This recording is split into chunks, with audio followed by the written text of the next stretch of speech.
Greetings and salutations, ladies and gentlemen, and welcome to WWFree Raw is Wrong. It's combined this week with our Smackdown-based show. Not quite sure of a name for that one yet, but we'll get to that in a little while. I've made some notes, some copious notes upon Raw, primarily, because there just wasn't much to say about Smackdown. It was as awful as it's always been. But yeah, we'll do Raw first, and yeah. So Raw opens with Chris Jericho, Captain Lightbright Von Hairgel himself, who hasn't been relevant since he got beat by Fandango at WrestleMania. Yeah. So he opens the show with Raw is Jericho! And the crowd goes, yay! The crowd was so fucking dead tonight that it was definitely noticeable when you could hear the crowd canned stuff. The canned crowd stuff that WWE have. Because they do that. You know, what you hear at home isn't necessarily what's being shouted out in the arena. So yeah, and you can tell listening to this week's Raw where those points are. So yeah, it opens with Jericho shouting out, everybody pretending to be happy about Jericho being there, and him making various Jericho cliche jokes about Fandango's name, Fandangoon, Fandang Bunghole, or whatever the hell he said. And then Paul Heyman comes out, and Paul Heyman's bit with Jericho is pretty good. Those two go back a long way, as they say there on air, and it would have made more sense for Heyman to be the guest host this week, because of the history. But anyway. They do this whole bit about Jericho wanting $200 from Paul Heyman because of royalties that he's owed from back in the ECW days. Now I thought it was great. That's that's a little nod to the fans that have been watching for a long, long time, as opposed to the marketing solely for the kids, which is great. They then proceed to milk this with Seth Rollins coming out. And Seth Rollins mouthing off, and John Cena coming out, and John Cena mouthing off, and Jericho goes, right, Cena, you can have Rollins, you can have him in a steel cage, which explains the steel cage that's hanging above the ring, and that's been hanging above the ring since we opened the show. But I, Chris Jericho, the first ever undisputed world fucking champion, I'm going to have a fight with Paul Heyman over $200 that he owes me from years ago. And you all get to vote on it on the WWE app. Please download it. Okay. So there's like Street Fight, Extreme Rules match, which I think personally should have won. It would have been far more appropriate. And something else. I can't remember what the other match was. Bear in mind, the reason this video talking about Raw in particular is up a little late is it's taken me 3 attempts to watch Raw all the way through, because on the first 2 attempts it actually put me to sleep. I was literally bored to sleep by this show. So yeah, we'll talk about the Jericho stuff first. So they, the vote comes in, and it's a street fight.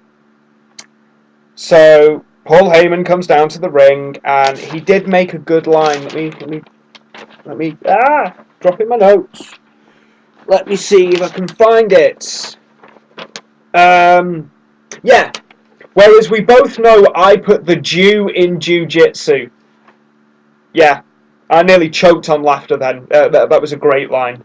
Why would you agree to a fight with Brock Lesnar? Brock Lesnar comes down.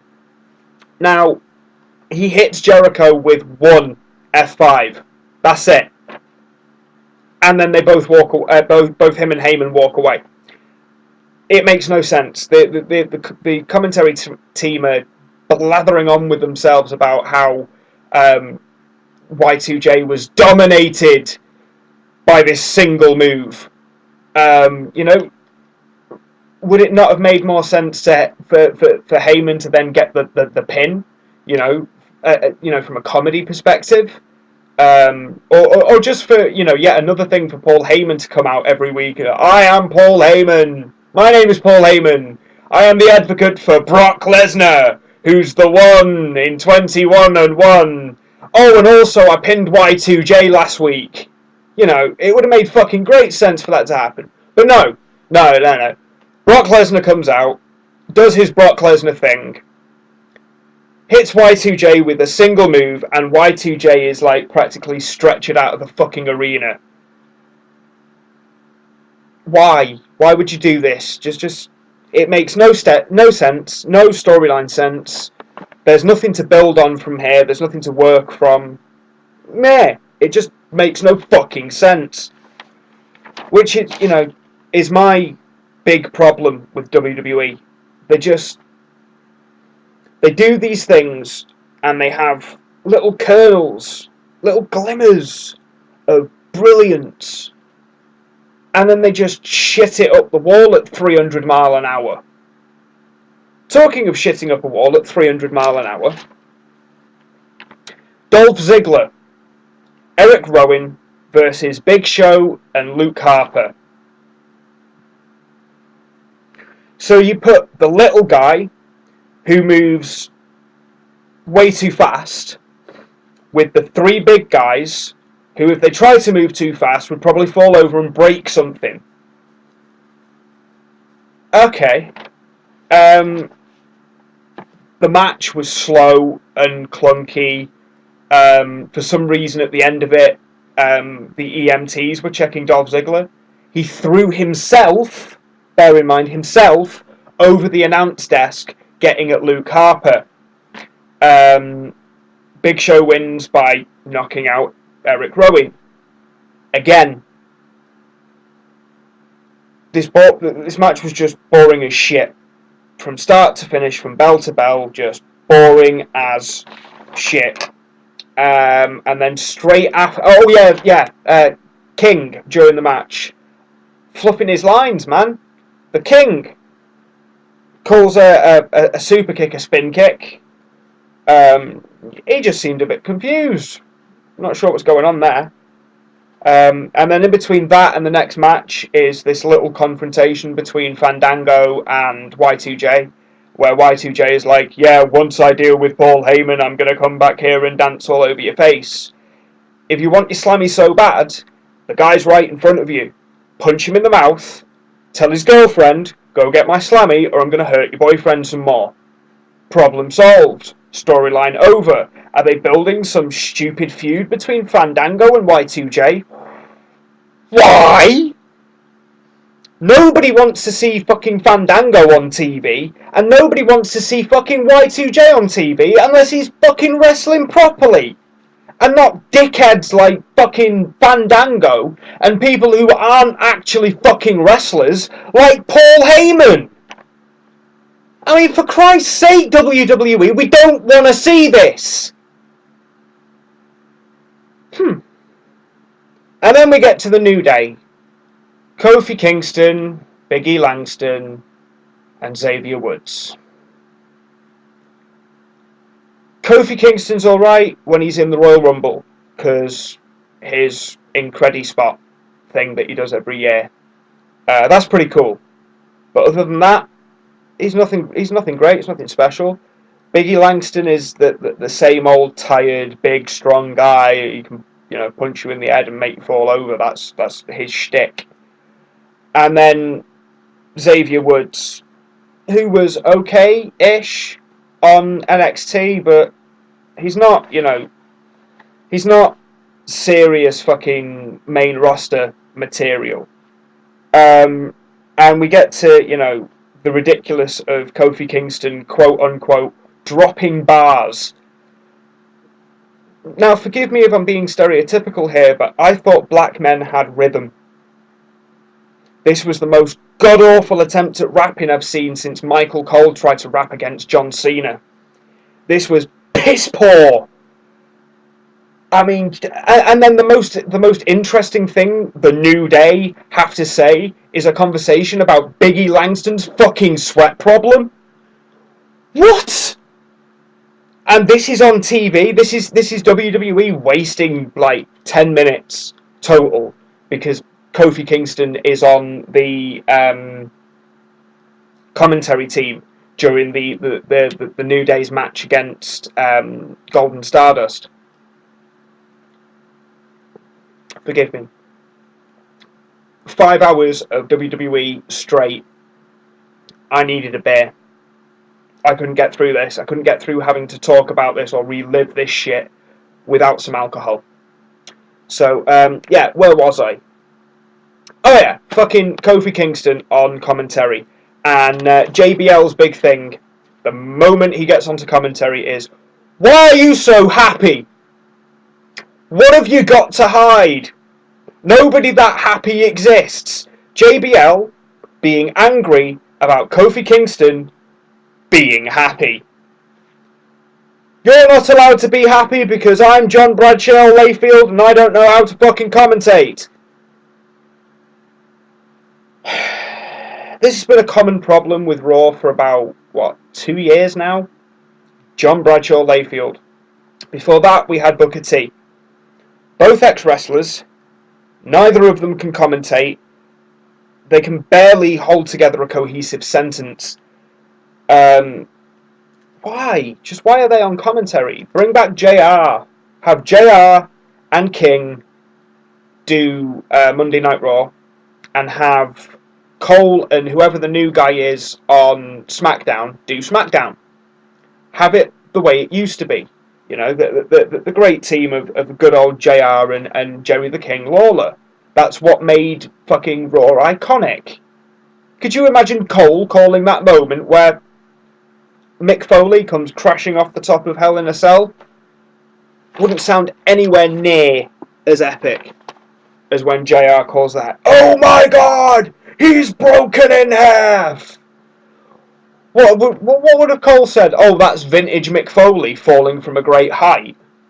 I mean, fuck. Anyway. Yeah, and then we get to... next thing we get is a Divas match. More, you know, stuff to do with Total Divas and Tyson Kidd and Natalia's relationship, and none of us give a shit. Certainly none of the main male demographic that WWE tends to aim at. None of us watch fucking Total Divas. None of us give a fuck about what happens on that show. Don't drag that shit into my Monday Night Raw. Keep that shit where it belongs, on a different fucking day, where I don't have to sit and watch it. It's just no. Just no. You already fuck enough with all... Fuck up enough, like I just did. Yeah. You already fuck up enough with your bullshit storylines that you never see through, and consistently and constantly wasting talent. Don't further your cause of digging your own fucking graves by dragging Total Divas bullshit onto Monday Night Raw. It's just not right. And then we get more bullshit I don't care about. Rusev and fucking Lana on the highlight reel. Now, the highlight reel hasn't been relevant for 10 years. Nobody watches Jericho to see him do a fucking talk show anymore. You know, we barely watch him to see him fucking wrestle, let alone anything else. So, he has this whole fucking really, really and immature, and I mean immature even for WWE, moment of, you know, Rusev and Lana sitting in a tree. I mean, it's so fucking puerile and such an insult to anybody that remembers what Jericho used to be like. It's sickening. And the whole Lana, shut up! ugh, the fake Russian accent for the fake Russian girl who's managing the the Russian who's actually Bulgarian. Yeah. There was one good line. What was it? I'll find it. The US champ and the communist tramp. That was quite a good line. But Y2J had tried like 4 or 5 lines before that, and they weren't going over with the crowd. And then when that one did, he was far too happy about it. Yeah. And then Ryback comes out, and Rusev backs off, and Ryback's feed me Rusev, basically, and Rusev, after mouthing off that he was taking on all comers, runs away. Coincidentally, the next night, there's on the so-called Super Smackdown shit, there's some angle where Rusev then injures Ryback, so either creative realised that nobody gave a shit about Rusev and Ryback feuding, or it's some weird angle. I mean, nobody's staying injured at the moment. That's something I will get to in a little while when I talk about Dean Ambrose. In fact, fuck it, I'll talk about Dean Ambrose now. Dean Ambrose, he's the new Superman. He gets smashed in the throat with a steel chair, which should have crushed his windpipe and killed him. And he's back on TV 2 nights later, coming out the back of an ambulance, pulling off a neck brace and beating the shit out of Bray Wyatt. And then at TLC, they had one fucking hell of a match.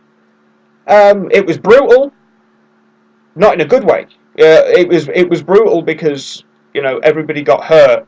That whole pay-per-view, lots and lots of people got hurt, and not in an entertaining, it happened in a wrestling match way.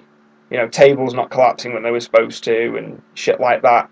And, you know, Dean Ambrose has a TV blow up in his face, and then he turns up the next night, or the night after, looking for a fight, mouthing off at Bray Wyatt, and setting up some kind of... I don't know what a boot camp match is, and I honestly don't give a fuck enough about this particular feud to go back and watch any Sergeant Slaughter match that was based around a boot camp match. I don't care enough. I guess I'll see what that's like tonight when I watch Tribute to the Troops. But yeah, let's have a boot camp match, because you're crazy and I'm crazy, and you're scared of me because I'm crazy, even though you're crazy and not scared of anything. Yeah, they're wasting these two guys. These two guys could be these two guys could be the scariest people on the roster if they were used right. You know, Bray Wyatt, if he was used right, if he won consistently with the people he's been feuding with, and he could be absolutely terrifying. The moment you heard that music, or you heard his little, you know, whistle before he starts a promo, the moment you heard that, wrestlers would shit themselves in fear. And not shit themselves because they have MRSA like Punk did. But yeah, they're wasting Ambrose, they're wasting Bray Wyatt, and it's criminal what they're doing to both of those talents. So yeah, we had the whole tag team match, the New Day versus Golden Stardust. I can't even remember who won the match. I do remember. Well, I don't remember. I'm lying. I read it off my notes. I don't remember at all. I'm reading glancing blow. Yeah, Woods went for a kick and missed it by like a foot. No pun intended. And commentary tried to pass it off as a glancing blow. No, he missed that shit by a mile. It's ridiculous. Adam Rose versus Kane. Squash match. Kane comes out, beats the shit out of Adam Rose. Same thing he does on Smackdown the next night. Walks away. Nobody cares.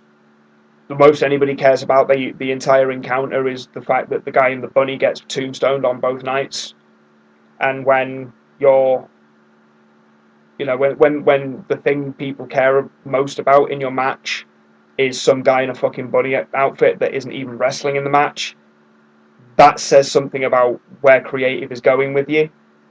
And it makes no sense for Kane to just be, yeah, I'm going to beat him up, and just him. I mean, I know they've pretty much ruined Kane's character now.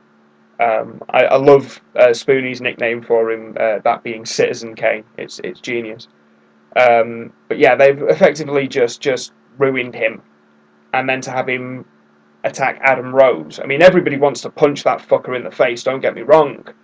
And everybody wants to slot that fucking bunny. But Kane's got bigger targets, surely. You know, maybe John Cena. Maybe it would make more sense for, you know, the people that were involved in the Authority that are still there to try and band together to do something to get them back, rather than Seth Rollins crying and bitching about it constantly and Kane beating up bunnies. Meh.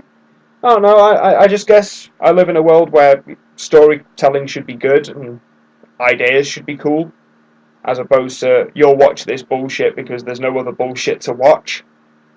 Talking of bullshit to watch, endless adverts all the way through promoting fucking the network and fucking buy our shit from WWE Shop, and yeah, meh. And then the worst of them all, the worst thing they tried to sell us is the WWE Fitness DVD, hosted by Stephanie McMahon of all people. I mean, for fuck's sake, it didn't work in the 90s, it's not going to work now. It's just more pointless tat for people to buy, and it's not even aimed at kids. Obviously, it's aimed at the adults that are taking their kids to the shows, and you know, the people of my age that still watch WWE. And no, just a fitness DVD, really, as if you guys don't make enough fucking money. Oh god, yeah, Fandango coming out after Jericho gets so dominated by that single F5 that he is literally unable to walk out of the arena under his own steam. Fandango comes out, starts mouthing off, and Roman Reigns comes down for no real reason and hits him with a spear. Oh, yeah, that was something I didn't mention about the whole Jericho Paul Heyman thing. There was about a 4.5 second gap between Paul Heyman dropping the bombshell that Brock Lesnar was coming out and Brock Lesnar's music actually hitting. It's something they retconned in the footage they then showed on the Super Smackdown show. They re-edited that seamlessly, and only somebody who was, you know, watching the night before would notice. Anyway, Roman Reigns comes out, is about to speak, and Big Show then comes down to interrupt him. And Big Show is told, if you come down to the ring, I'm going to punch you in the face. Big Show comes down to the ring, gets a Superman punch to the face. He's still on his feet, and doesn't go back for seconds. For no reason. Now we know Big Show can knock Roman Reigns out in one punch. Roman Reigns throws his best punch, his Superman punch, mind, at Big Show. Big Show is still standing, has a tantrum and kicks some chairs, doesn't then climb in the ring and knock him out. Walks away. That's it. So another pointless part of Monday Night Raw. Another, 10 minutes wasted? Utterly.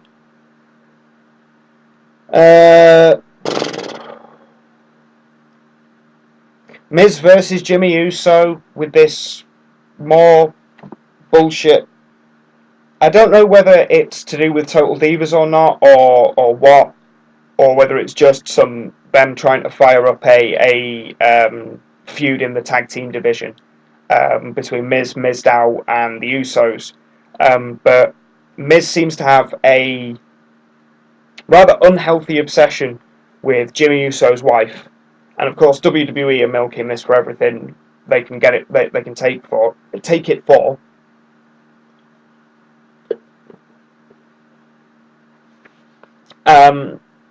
Nobody really gives a shit. The Usos are boring.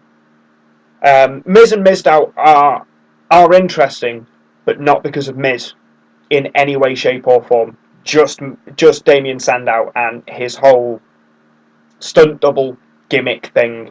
It's hilarious to watch. Uso wins that match. Meh, nobody cares. Next night, the Usos also win a match against them, and nobody cared that night either. The one thing I want to go back and say is all the way through. I know I said this earlier. All the way through the night, the crowd was just so dead, and there were points where you could tell that it was piped in or added post production crowd noise.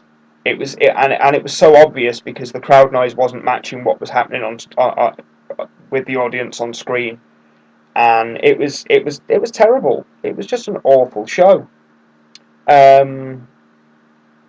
Tribute to the Troops advert. Now, I have respect for WWE for looking after the troops the way they do. I can't fault them on that. What I can fault them on is their choice of lineup. Headliners for the show. This whole fucking Florida, Georgia line. Yeah, dear God, why? Those guys, those fake country music wet ends that, they're not even in the league of Garth Brooks, and that's saying something. It's just no. The whole thing with Ho Ho Hogan for next week's Raw, you make me want to shoot myself. You really do. Nobody wants to see Hulk Hogan on TV anymore. As far as, like a Christmas gimmick, would it not make far more sense to get Mick Foley to do it, considering he's obsessed with Christmas and everybody knows that? Instead of having Hogan on again, get Mick Foley in. Show that man some love. Everyone loves the Mickles. Everyone loves him more than they love fucking Hulk bastard Hogan.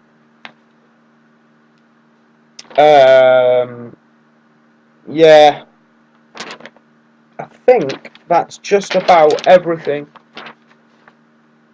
Oh yeah, the Rollins Ziggler match from Smackdown.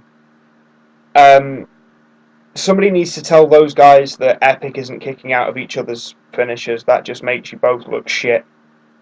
And the top rope Rowan from earlier on in that show, and the ugliest splash that's ever been seen on TV, ever. Yeah.